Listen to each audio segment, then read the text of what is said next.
Hey, this is Joe Gilder from HomeStudioCorner.com. Let's say you run into this problem. And if you're new to mixing, or even if you've been mixing a while, perhaps you have run into this problem and you're not quite sure what to do about it. The problem is your mixes are too quiet, okay? And you know that you want to do mixing in one phase and mastering in a separate phase. It's just good practice. Most people do that. And you don't want to really get into mastering while you're mixing, right? However, let's say you're working on a song for a client, or you want to go listen to the mix in your car, and you mix at a nice, low, conservative volume, which I think is a great idea for a couple of reasons.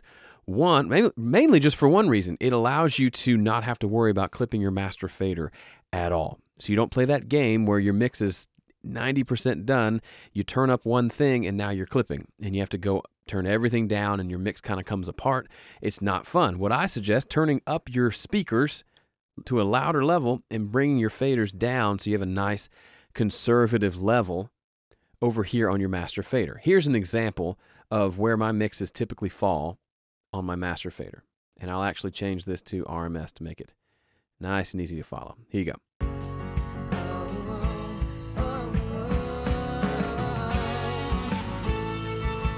So my peaks are hitting at -10. Now, some people could say, that's too low, Joe.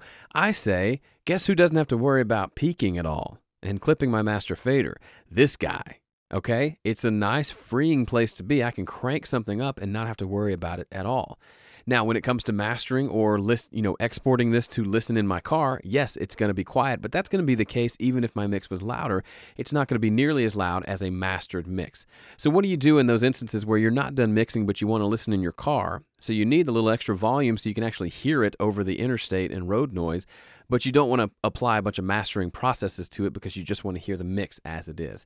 It's a simple solution, and you may already know this, but if you don't, I want to show you my little friend called the limiter. Now, some people think a limiter might just be limited to the mastering process, but I would say it's okay to use it during mixing only for this purpose. I don't recommend, now I'm no professional. I know some pros maybe use it on there as kind of a backup against any peaks coming through. I think if you go back and mix at a conservative level, you don't have to worry about that, so it's not a problem. But the one place I will use a limiter in mixing is for this. When I'm sending mixes around to clients or to band members to get their feedback on a mix, and I want it to be nice and loud so it's not so quiet that they can't hear what's going on. So here is the limiter that comes with Studio One, and here's how I set it up as default limiter when I drag it in. It's set as a true peak limiter.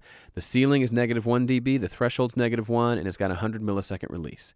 And then what I do is I just hit play, and I bring up the volume until it's at a decent volume. Now, how do you know if it's at a decent volume? Well, you can just listen, or you can use the K metering here, get it up to where the bulk of the volume is at kind of -14 or so. Peak RMS, -14, right around in here. And then mainly what I'm looking for is that there's not a lot of limiting actually happening. So when the limiter kicks in, and I'll show this real quick without you hearing it, if we got too much limiting happening, you'll see it over here. Limiter's knocking off 7, 8 dB. I don't want that for a reference, right? Maybe that might be right during mastering. I don't know. What I want is for it to be right around here. The limiter's maybe hitting a dB or 2 of stuff, right?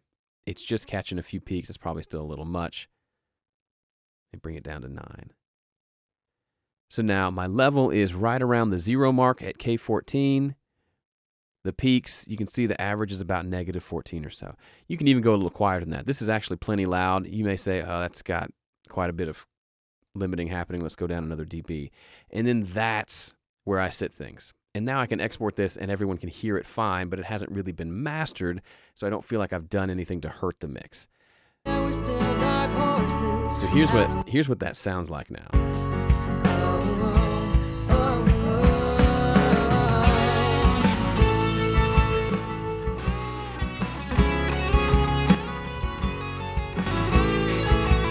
So as you can hear, it's just a volume change. We've added 8 dB of volume without clipping the master fader, and now we can actually export this and send it around. Again, this is not really a mixing technique as much as it is just a listening technique for those times when your mixes are super quiet and clients are complaining at how quiet they are, and you want to send them something that's louder, but you don't want to master it yet. This is a perfectly valid solution. As long as you go easy on the limiting, you'll be fine. Okay, that's it for me this week. I'm Joe from HomeStudioCorner.com. See ya.